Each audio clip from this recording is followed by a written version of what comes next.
One, two.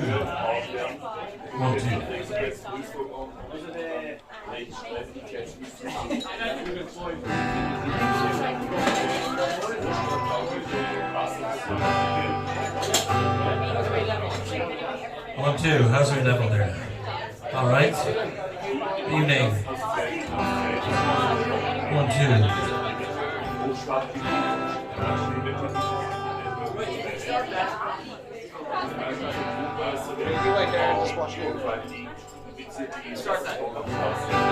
Hi, I'm Siun. I'd like to sing you a few songs.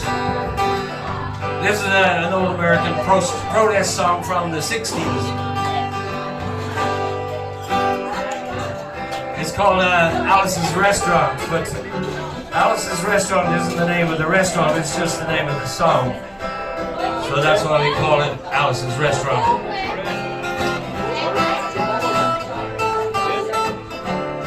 You know what I mean? You can get anything you want at Alice's Restaurant. You can get anything you want at Alice's Restaurant. Walk right in, it's around the back, just a half mile from the railroad track. You can get anything you want at Alice's Restaurant. Well, it all started about 2 years ago in the town of Stockbridge, Massachusetts, where they got 4 police officers and 2 police cars. Me and my friend Ray went to visit Alice in the restaurant. But she doesn't live in the restaurant, she lives in the church nearby the restaurant with her husband Ray and Fox and the dog, and living in the bell tower like that of the church. They don't have to take out their garbage very often. So we thought it'd be a friendly gesture if we put their garbage down to the city dump. So we put it in the back of a red VW microbus with shovels and rakes and implements of destruction and headed off for the city dump. But when we got there was a sign and a chain across the dump saying closed on Thanksgiving. We had never heard of a dump closed on Thanksgiving before, and with tears in my eyes I drove off into the sunset looking for another place to put the garbage. But I didn't find one till I came to a side road, and off the side of the side road was a 15-foot cliff, and at the bottom of the cliff was a half a ton of garbage. I thought one big pile is better than 2 little piles, and rather than bring that one up, I decided to throw ours down, which is what we did. Went back to the church, had a Thanksgiving dinner that couldn't be beat, went to sleep and didn't get up until the next morning. Well, we got a phone call from Officer Opie. He said he'd found my name on an envelope at the bottom of a half a ton of garbage, and he just wanted to know if I had anything to tell him about it. I said, yes sir, Officer Opie, I cannot tell a lie. I put that envelope under that garbage. But after talking to her for about 45 minutes on the telephone, we finally came to the truth of the matter. And he said we'd have to go down and see him at the police officer station. Now, friends, there's only 1 or 2 things Opie could have done to us at the police officer station. He could have bawled us out, told us never to be seen driving garbage around the vicinity again, which is what we expected. Or he could have given us a medal for being so brave and honest on the telephone, which wasn't very likely. We didn't expect that. But when we got to the police officer station, there was a third possibility we hadn't even considered, and we was both immediately arrested and handcuffed. I said, Opie, I don't think I can pick up the garbage with these handcuffs on. And he said, shut up, kid. Get in the back of the patrol car. And we drove to the scene of the crime. Now this is happening in the town of Stockbridge, Massachusetts, where they got 2 police officers and 1 police car. But when we got there was 50 police officers and 25 police cars, being the biggest crime of the last 50 years, and everybody wanted to get in the newspaper story about it. They was using all kinds of cop equipment they had hanging around the police officer station. They was taking dog smelling prints and tire tracks and pictures of the northwest corner, the approach, the getaway, and not to mention the aerial photography. We went back to the police officer station. Opie said, I'm going to put you in the cell. I want your wallet and your belt. I said, Opie, I can understand you want my wallet so I don't have any money to spend in the cell, but what do you want my belt for? He said, kid, we don't want any hangings. I said, "Oh, Pete, do you think I'm going to hang myself for littering?" And he said, "I'm just making sure." And friends, he was, because he took out the toilet seat so as I couldn't hit myself over the head and drown. And he took out the toilet paper so as I couldn't bend the bars, roll the toilet paper down the wall, slide down the road, and make an escape. And it was about 4 or 5 hours later that Alice came by to bail us out. You remember Alice? There's a song about Alice. Anyway, she bailed us out with a few nasty words to Opie on the side. We went back to the church, had another Thanksgiving dinner that couldn't be beat. And got up the next morning, we had to go to court. We walked in, Opie came in with the 27 8x10 colored glossy photographs with the circles and arrows and the paragraph on the back of each one explaining what each one was to be used in evidence against us, and sat down. Man came in, said, "All rise." We stood up. Opie stood up with the 8x7 20 colored glossy photographs, and the judge came in with the Siun dog.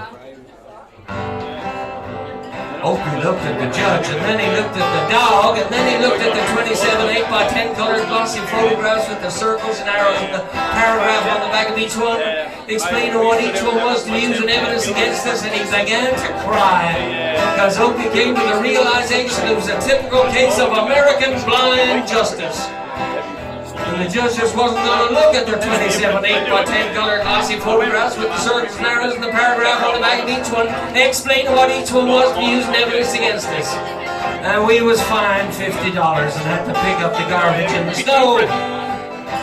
But that's not really what I wanted to tell you about, actually. I wanted to tell you about the draft. You see, they have this building down in New York City in Whitehall Street where you go down to get your physical examination if they decide to bring the draft back. And you can get enlisted into your local defense forces. I went down to have my physical examination. I got good and drunk the night before. I wanted to be the all-American boy from New York City. When I walked in, I was hung down, brung down, hung out. They was injected, infected, inspected, neglected, and selected every single part of me, and there wasn't even no part untouched. I finally came to the last guy. I said, "What you want?" He said, "Kid, I want you to go see the psychiatrist, room 604. I walked in, I said, "Shrink, I want to kill. I want to kill. I want to see blood and gore, guts and veins in the teeth. Heat, dead, burned bodies. Kill, kill, kill." I started jumping up and down, yelling, "Kill, kill." He started jumping up and down with me. We was both yelling, "Kill, kill." Till the sergeant came in, pinned the medal on me, sent me on down the hall and said, "You're our boy." I didn't feel too good about that. I proceeded on down the hall, getting more injections, infections, just having a real tough time there. I was there for 2 hours, 3 hours. I finally came to the last guy and he said, "Kid, I only got one question.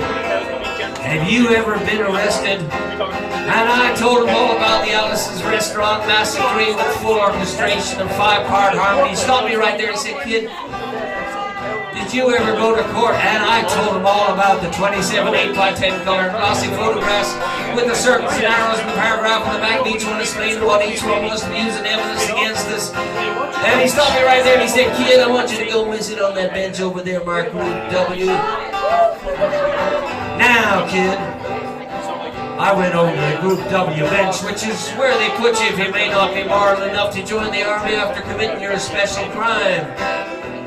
There was all kinds of mean, ugly, nasty-looking people on the bench there. Mother rapers, father stabbers, father rapers, and the meanest father raper of them all, the meanest crime-fighting, ugly guy came over and said, "Kid, what'd you get?" I said, "I didn't get nothing. I had to pay $50 and pick up the garbage in the snow." He said, "Kid, what was you arrested for?" Then I said, "Littering." And they all moved away from me on the bench there, giving me the hairy eyeball and all kinds of nasty looking looks until I said, "And creating a nuisance." And they all came back, shook my hand. We had a great time talking about crime, mother raping, father stabbing, father raping, just having a great time on the Group W bench there. Till the sergeant came in the middle of me, sent me on down there. But he held up a piece of paper and he said, "Kids, this piece of paper's got 47 words, 27 cents. We want no details, crime, arrest, officer name, then we've got to stay pertaining to the crime." And he talked like that for about 45 minutes. Nobody understood a word that he said. But I filled out the massacre, I filled out the whole thing there. Then I turned over the piece of paper, and there in the middle of the piece of paper, away from everything else on the other side of the piece of paper, in parentheses, quotated, and capital letters, was written the following words. Kid, have you rehabilitated yourself? I went over to the sergeant. I said, Sergeant, you got a lot of damn gall ask me if I've rehabilitated myself. You want to know if I'm moral enough to join the army, burn women, kids, houses, and villages after being a litter bug? He said, kid, we don't like your kind. We're going to send your fingerprints off to Washington. And friends, somewhere in Washington there's a study in black and white of my fingers. And the only reason I'm telling you this story is because you may someday be in a similar situation. Or you may know someone in a similar situation, and if you're in a situation like that, there's only one thing you can do. Walk into the shrink, sing him a Warehouse's restaurant, and walk out. If only one person does it, they'll think he's crazy and they won't take him. And if two people do it, in harmony, they'll think you're both faggots, so they won't take either of you. And if 15 people a day do it, they'll think it's a movement, and that's what it is, friends. The Alice's Restaurant Anti-Massacre Movement, and all you gotta do to join is sing it the next time it comes around on the guitar, with feeling. We're just waiting for it to come around. Here it comes. You can get anything you want at Alice's Restaurant, excepting Alice. You can get anything you want at Alice's Restaurant. Walk right in, it's around the back, just a half a mile from the railroad track. You can get anything you want at Alice's Restaurant. Da, da, da, da, da, da, at Alice's Restaurant.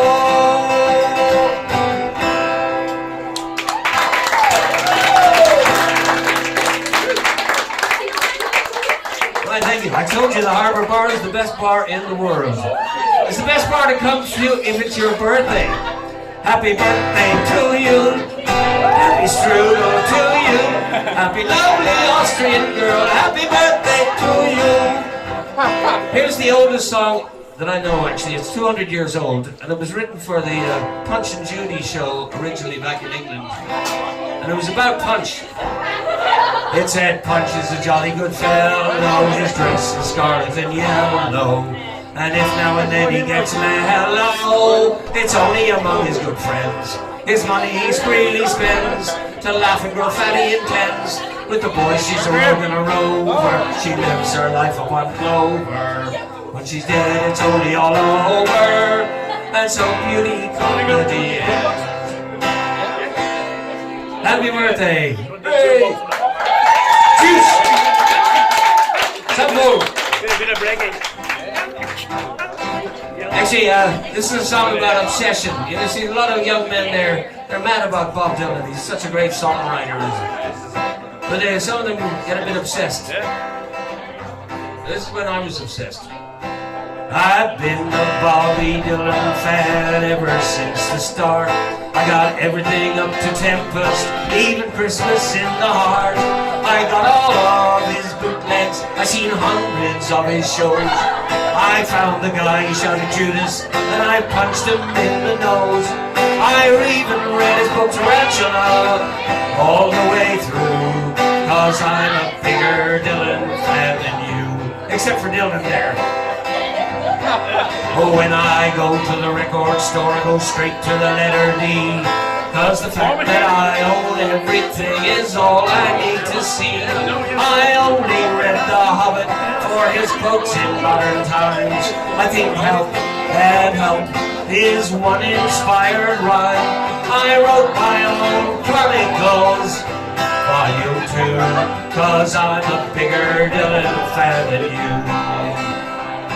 I traveled up to Hibbing, I hung out at Malibu.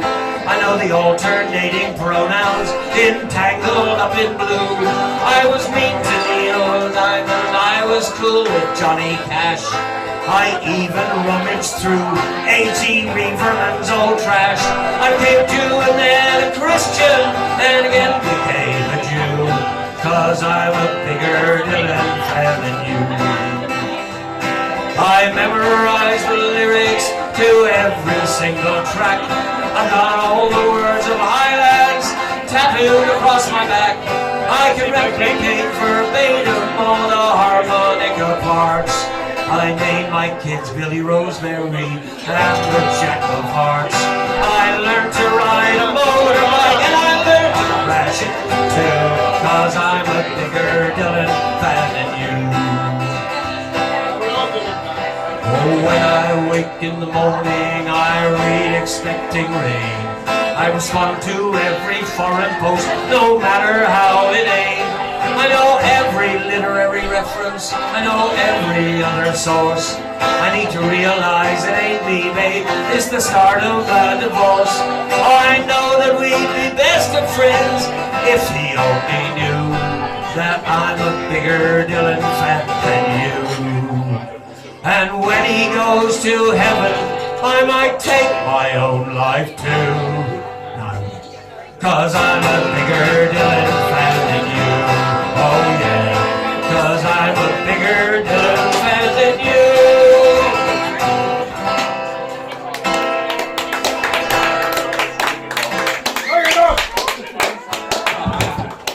Can I do it all? It's my time up.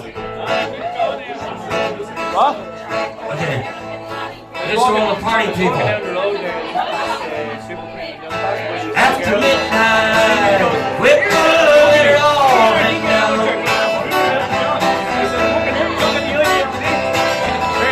After midnight, we're gonna set 'em up and shout.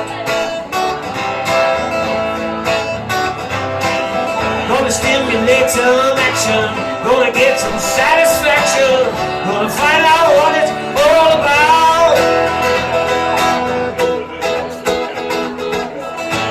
After midnight, we're gonna let it all hang down.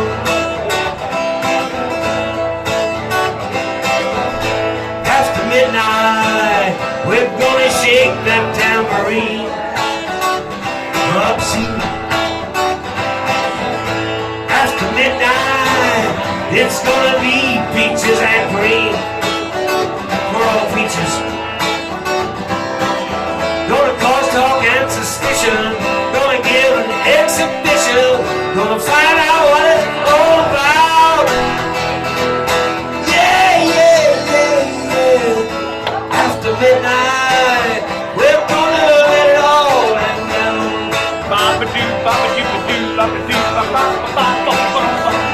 After midnight, we won't be watching MTV. Well, not me. After midnight, we won't be drinking cups of tea. Not me. Gonna stimulate some action, gonna get some satisfaction, gonna find out what it's all about. After midnight, we're gonna let it all hang down. After midnight, after midnight. It's always American Fluency songs. I never realized you did 6 albums, your man Vicky.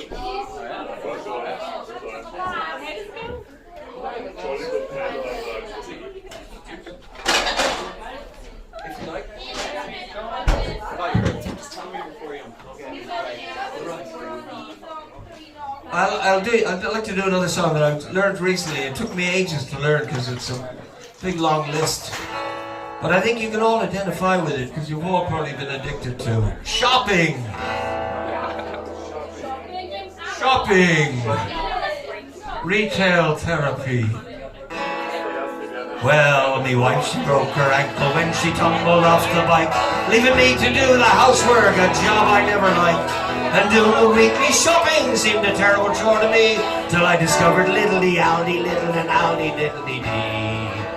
No, I just can't wait for Thursdays when the specials go on new. I'm the first man to the trolleys, I'm the first man in the queue. And now I know what women mean by retail therapy, 'cause LidleAl, diddly-Aldi, diddly-Aldi, dee for me. It's angle grinders and black pudding, and a pot of German jam, and a lump of hairy bacon, and a Wetzel from Japan, and a pack of streaky rashers, and a crate of Russian stout, and a portable generator in case the lights go out. There's alloy wheels and windscreen wipers, and bags of booster spots, and inflatable rubber dinghy to help survive the floods. Spanners, sprockets, and fish fingers, they're so cheap they're damn near free. LidleAl, LidleAl, LidleAl. That's not all. Oh, they got welding rods and prime organic beef to make the perfect stew. A hiking staff and spiky boots for climbing Kathmandu. Big heads of curly cabbage to make you eat your fill. Sledgehammers and bananas and a lovely cordless drill. And there's hatchets and burgers and tins of beans and peas. And petrol-driven chainsaw for cutting bits off trees. Stringers, saber saws and sausages. Computers and TV and LidleAl, LidleAl, LidleAl, LidleAl. Everything has its consequence, though. Now the wife has gone ballistic, Mary's heading for the rocks. With her crutches and her shopping bag, she's trundled around the shops. She's cut up all my credit cards, I'm sad as sad can be. No more Aldi, LidleAl, LidleAl, for me. For my shed is full of plastic shit I didn't really want. And the garden's full of furniture, and the house is full of plants. Sure, I'm living in the doghouse, I'm sad as sad can be. No more Aldi, LidleAl, LidleAl, for me.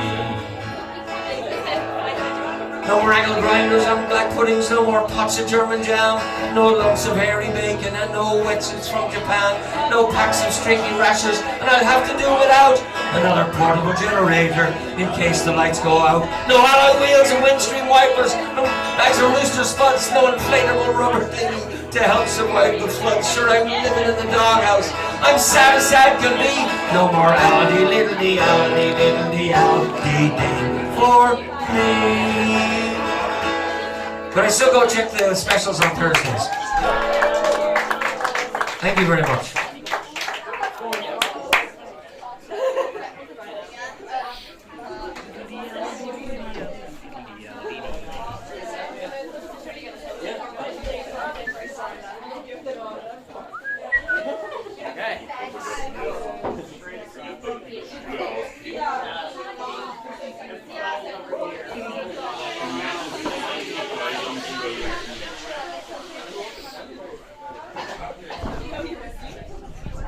Hello.